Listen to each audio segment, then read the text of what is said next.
KNH News 24. लुटमारीच्या उद्देशाने प्राध्यापकवर केलेल्या चाकू हल्ल्याच्या गुन्ह्यातील 2 आरोपी जेरबंद। प्रस्तुत बातमीची हकीकत अशी की फिर्यादी निखिल विकास बोरकर वय 34 वर्ष, राहणार पुसद, तालुका पुसद, जिल्हा यवतमाळ हे कुटुंबियांना भेटण्यासाठी अहिल्यानगर येथे आले असता दिनांक 6/5/2025 रोजी पहाटे 3:45 सुमारास श्वानाचा त्रास झाल्याने ते घराबाहेर आले। फिर्यादी हे रेल्वे स्टेशन रोड लोखंडी पुलावरून जात असताना अज्ञात 3 आरोपी मोपेडवरून येऊन त्यांनी फिर्यादीस अडवून खिसे तपासून पैसे न मिळाल्याने फिर्यादीकडील मोबाईल हिसकावून घेण्याचा प्रयत्न करत असताना फिर्यादीने प्रतिकार केला। त्यावेळी आरोपींनी चाकूने त्यांच्या हातावर पाठीवर वार करून पळून गेले। याबाबत कोतवाली पोलीस स्टेशन गुन्हा रजिस्ट्रेशन नंबर 438/2025 BNS कलम 312-126-2 35 प्रमाणे जबरी चोरी प्रयत्नाचा गुन्हा दाखल आहे।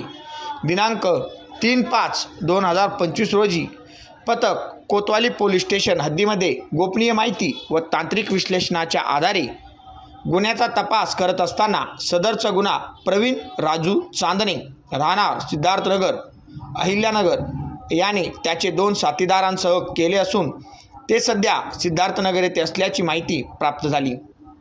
पथकातील पोलीस अंमलदारांनी सिद्धार्थनगर येथे जाऊन संशयितांना शोध घेऊन ते मोपेड गाडीवर असताना मिळून आल्याने त्यांना ताब्यात घेत असताना एक आरोपी पळून गेला। पथकाने मिळून आलेल्या आरोपी क्रमांक 1 प्रवीण राजू चांदणे वय 19, आरोपी नंबर 2 राहुल राजू भोसले वय 20 वर्ष, दोन्ही राहणार सारडा कॉलेज मागे सिद्धार्थनगर अहिल्यानगर अशांना ताब्यात घेतले।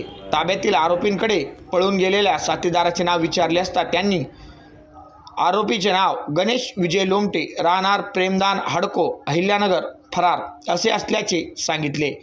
पंचासमक्ष ताब्यातील आरोपींकडे त्यांनी गुन्ह्यातील वापरलेली 90,000 रुपये किमतीची TVS कंपनीची विना क्रमांकाची मोपेड जप्त करण्यात आलेली आहे। पथकाने ताब्यातील आरोपींकडे गुन्ह्याच्या अनुषंगाने विचारपूस केली असता आरोपी प्रवीण राजू चांदणे याने त्याचेवरील 2 साथीदारांसोबत मोपेड गाडीवर जाऊन दिनांक 6/5/2025 रोजी पहाटे एका इसमास अडवून गुन्हा केले असल्याची माहिती सांगितली। ताब्यातील आरोपीस जप्त करण्यात आलेल्या मुद्देमालासह कोतवाली पोलीस स्टेशन येथे हजर करण्यात आले असून गुन्ह्याचा पुढील तपास कोतवाली पोलीस स्टेशन हे करीत आहे। KNH न्यूज 24 साठी राजेंद्र सूर्यवंशी।